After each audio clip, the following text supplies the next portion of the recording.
கண்ணியத்துக்குரியவர்களே, அல்லாஹ் ரப்புல் ஆலமீன் படைத்த இந்த உலக வாழ்க்கை முழுவதும் சோதனைகளால் சூழப்பட்டதுதான். அல்லாஹ் ரப்புல் ஆலமீன் இந்த உலக வாழ்வில் வாழும் மனிதர்களை அல்லாஹ் நன்மைகளை கொண்டும் சோதிப்பான், தீமைகளை கொண்டும் அல்லாஹ் சோதிப்பான். இந்த உலக வாழ்வில் அல்லாஹ் ஒருவருக்கு சுகத்தை கொடுத்தால் அதுவும் ஒரு சோதனைதான்.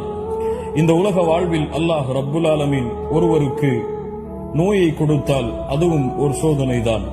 இந்த உலக வாழ்வில் அல்லாஹ்விக்கப்பட்டால், கஷ்டத்தில் இருந்தால், அவர்கள் மிகப்பெரிய நோயில் வசித்துக் கொண்டிருந்தால், அல்லது செல்வம் இல்லாமல் இருந்தால், அல்லாஹ் எங்களுக்கு போதுமானவன், அல்லாஹ்விடத்தில் தான் நாங்கள் முறையிடுவோம், யா அல்லாஹ் எனக்கு இதை கொடு கொடு என்று பள்ளிகளாக நன்மைகளை செய்து செய்து அல்லாஹ்விடத்திலே பிரார்த்தனை செய்து கொண்டே இருப்பார்கள். ஆனால் அல்லாஹ் கொடுத்து விட்டால் அல்லாஹ்வை மறந்து விடுவார்கள். அல்லாஹ் கொடுத்து விட்டால் மூமின்களே, சோதனை வந்தால் பொறுமையை கையாளுங்கள்.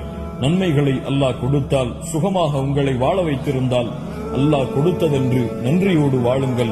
அல்லாஹ் எப்படி அந்த பார்வை இல்லாமல் பார்வை கிடைத்து செல்வம் கிடைத்ததற்கு பிறகும் அல்லாஹ்விற்கு நன்றியோடு வாழ்ந்தாரோ, அவரை எப்படி அல்லாஹ் பொருந்திக் கொண்டானோ, அது போன்று அல்லாஹ் உங்களையும் என்னையும் இப்படி வாழ்ந்தால் பொருந்திக் கொள்வார்.